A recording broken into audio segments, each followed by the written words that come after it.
दोस्तों, आज जितिया की व्रत कथा मैं आपके समक्ष सुनाने जा रही हूँ। जीवित पुत्रिका यानी कि जितिया व्रत की कथा इस प्रकार है। जीवित पुत्रिका व्रत अर्थात जितिया व्रत आश्विन मास कृष्ण पक्ष की अष्टमी तिथि को मनाया जाता है। यह व्रत बहुत ही कठिन व्रतों में शामिल है। इस दिन माताएं अपने पुत्र की लंबी आयु के लिए 24 घंटे तक व्रत रहती हैं। इस व्रत को आश्विन मास कृष्ण पक्ष सप्तमी से प्रारंभ करके नवमी तक इस व्रत को किया जाता है। सप्तमी का दिन नहाय खाए के रूप में मनाया जाता है। ये व्रत बिल्कुल छठ की तरह होता है।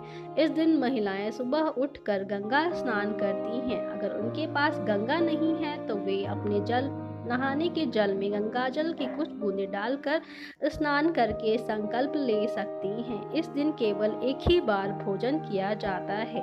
भोजन सात्विक होना चाहिए। नहाय खाए के रात को छत पर जाकर चारों दिशाओं में कुछ अनाज या खाना रख दिया जाता है और ऐसी मान्यता है कि खाना चील और सियारिन के लिए रखा जाता है।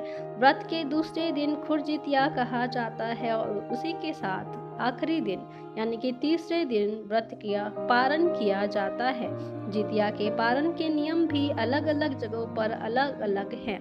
जितिया के बाद आप कैसा भी भोजन कर सकते हैं। इस व्रत को विधि विधान से करने के साथ ही जितिया यानी कि जीवित पुत्रिका की कथा अवश्य सुननी चाहिए। तो आइए सुनते हैं जितिया व्रत की कथा।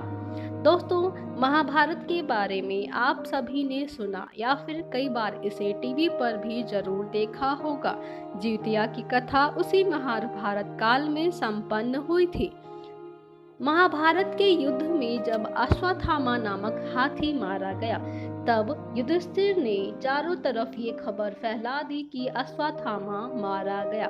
यह सुनकर अश्वत्थामा के पिता गुरु द्रोणाचार्य ने पुत्र के मरने के शोक में अपने शस्त्र डाल दिए। तब द्रौपदी के भाई धृष्टद्युम्न ने चालाकी से उनका वहीं पर वध कर दिया। पिता की मृत्यु के कारण अश्वत्थामा के मन में प्रतिशोध की अग्नि जल उठी। अश्वत्थामा किसी भी प्रकार से पांडवों से इस मृत्यु का बदला लेना चाहते थे और उन्होंने पांडवों को मारने का निश्चय किया। रात के अंधेरे में अश्वत्थामा पांडवों की शिविर में घुस गए और उसने पांडवों के पांचों पुत्रों को सोया देखकर उन्हें ये लगा कि ये पांचों पांडव सोए हुए हैं और पांडव पुत्रों को ठीक से देखे बिना ही उन्होंने उन सब की हत्या कर दी तथा धृष्टद्युम्न को भी मार दिया। परिणाम स्वरूप पांडवों को अश्वत्थामा पर अत्यधिक क्रोध आया।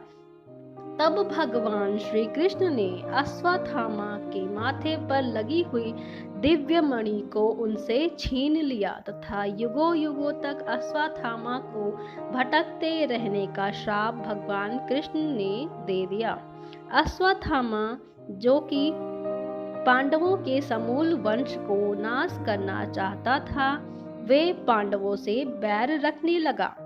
उत्तरा जो कि अभिमन्यु की पत्नी थी, वो गर्भवती थी, तो उसके गर्भ में पल रहे शिशु को जान से मारने के लिए अश्वत्थामा ने ब्रह्मास्त्र का प्रयोग किया।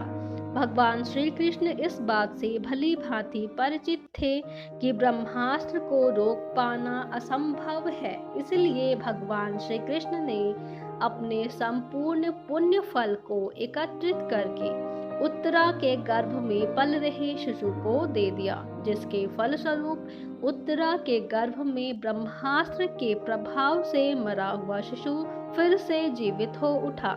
यह बच्चा आगे चलकर राजा परीक्षित बना। उत्तरा के बच्चे को दोबारा जीवित हो जाने के कारण इस व्रत का नाम जीवित पुत्रिका का व्रत पड़ा। तब से ही संतान की लंबी आयु के लिए और उनकी प्राण रक्षा के लिए जीवित पुत्रिका का व्रत सभी महिलाएं और स्त्रियां अवश्य करती हैं। आप सभी का बहुत बहुत धन्यवाद मुझे सुनने के लिए।